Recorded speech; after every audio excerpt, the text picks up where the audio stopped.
Ngakak, Gibran tahan tawa pas tahu kalau AHY diantar SBY bertemu Prabowo. Kasian Gus, Bapak turun gunung terus. Ada masih customer. Mas AHY. Iya, ada diantar bapaknya ya. Diantar bapak. Karakter si anak masih belum kuat, masih sangat manja dan bergantung pada keputusan orang tuanya. Maka apapun strategi AHY itu harus dikomunikasikan pada bapaknya. Demokrat berpotensi menjadi partai gurem di tahun 2024 nanti. Jika bisa jadi tidak lolos dari 4% dan tersingkir dari Senayan. Sebetulnya kalimat akan turun gunung dari Pak SBY ini agak sedikit aneh karena selama ini saya pikir Pak SBY sudah di dataran dari dulu, bukan di atas gunung, karena selalu masuk dalam narasi perpolitikan nasional. Tidak di atas gunung menjadi pandito gitu. Pak SBY sudah turun gunung sejak dulu, sejak beliau lengser dan sejak beliau terus mendorong putranya AHY untuk menjadi ketua umum Partai Demokrat maupun menjadi jabatan publik yang lain. Halo, kembali lagi dengan saya Endra Caniago di channel Jurnal 45. Wali Kota Solo Gibran Rakabuming Raka mengaku tak mau mengomentari pertemuan antara Partai Demokrat dan Partai Gerindra. Dia menegaskan tak berhak mengomentari pertemuan tersebut. Diketahui, pertemuan antara Partai Gerindra dan Partai Demokrat merupakan penjajakan untuk mencapai koalisi, salah satu memenangkan Prabowo Subianto sebagai calon presiden.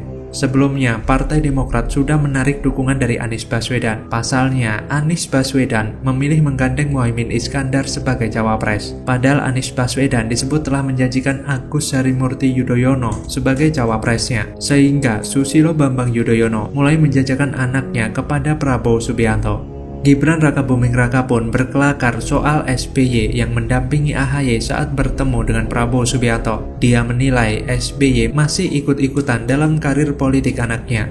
Sindiran Gibran soal AHY yang diantar Pepo SBY mungkin berkaitan pula dengan aksi turun gunungnya Pepo SBY. Yang kita tahu, sudah kesekian kalinya Pepo SBY berkata begitu, tapi tetap gak ada banyak pengaruhnya.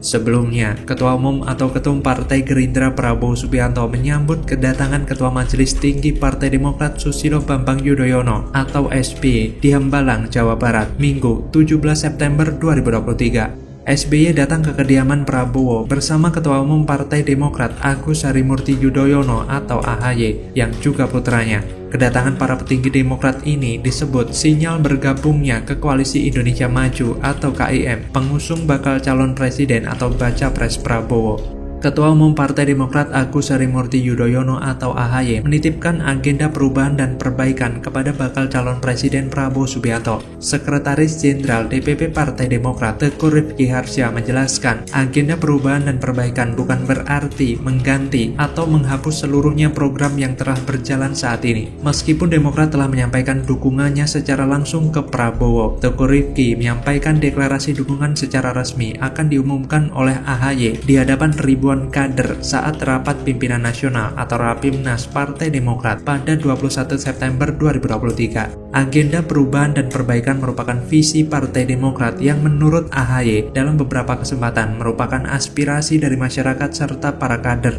Oleh karena itu, Demokrat sebelumnya memutuskan bergabung dalam Koalisi Perubahan untuk Persatuan atau KPP bersama Partai Nasdem dan PKS, serta mendukung Anies Baswedan sebagai bakal calon presiden di Pilpres 2024.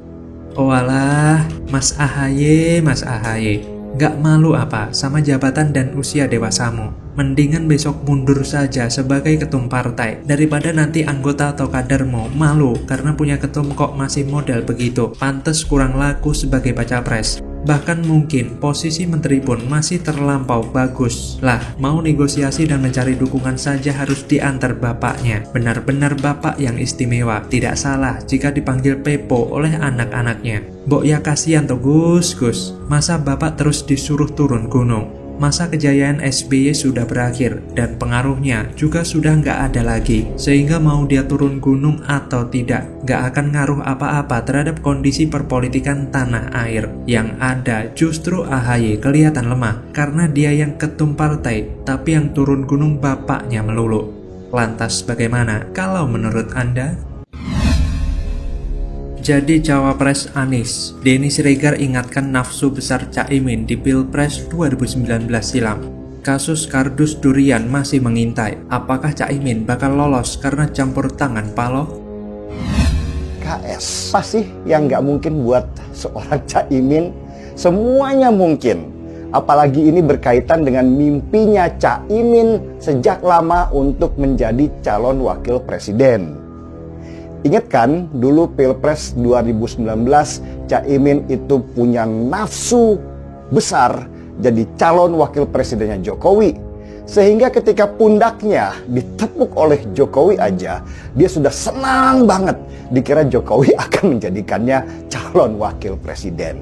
Caimin malah melakukan langkah yang tidak terduga menjadi calon wakil presidennya Anies. Dan Surya Paloh sebagai pemegang boneka tentu senang karena dengan gabungnya PKB ini bisa mencuci wajah Anies Baswedan yang selama ini kotor akibat politik identitas.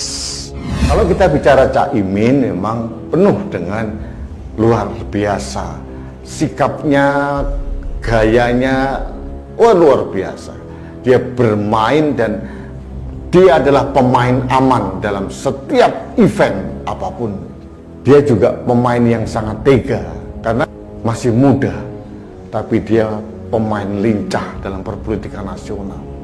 Dia pernah menjadi Menteri Tenaga Kerja, pernah tersandung kasus kardus durian, tapi menguap begitu saja.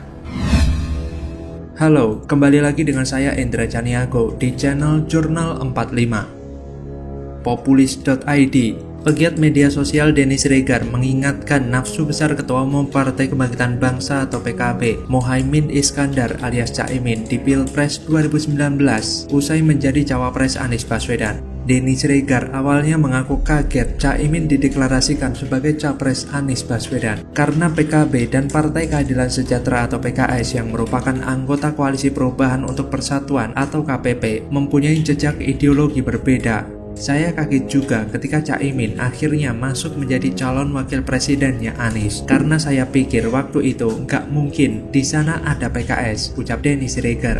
Namun menurutnya tidak ada yang tidak mungkin dilakukan Caimin untuk menjadi cawapres. Denny pun mulai mengingatkan nafsu besarnya di Pilpres 2019 ketika Presiden Joko Widodo atau Jokowi menjadi capres. Tapi apa sih yang nggak mungkin buat seorang Caimin? Semuanya mungkin, apalagi ini berkaitan dengan mimpinya Caimin sejak lama untuk menjadi calon wakil presiden. Ingatkan dulu Pilpres 2019, Caimin itu punya nafsu besar jadi calon wakil presidennya Jokowi, sehingga ketika pundaknya ditepuk oleh Jokowi aja dia sudah seneng banget dikira Jokowi akan menjadikannya calon wakil presiden, kata Denny Siregar. Meskipun demikian, Denny merasa maklum dengan Caimin yang memutuskan keluar dari koalisi pendukung Ketua Umum Partai Gerindra Prabowo Subianto sebagai Capres 2024. Tapi saya pribadi memaklumi kenapa Caimin keluar dari koalisi pendukung Prabowo. Kalau saya jadi Caimin, sudah pasti saya juga akan keluar koalisi. Enak aja, saya yang mengawali, saya yang ikut berdarah-darah. Sesudahnya tinggal menikmati tiba-tiba datang Golkar dan PAN minta jatah yang lebih besar dari saya. Prabowo-nya oke lagi, ya sudah, gak ada jalan lain kecuali keluar, ujarnya dikutip populis.id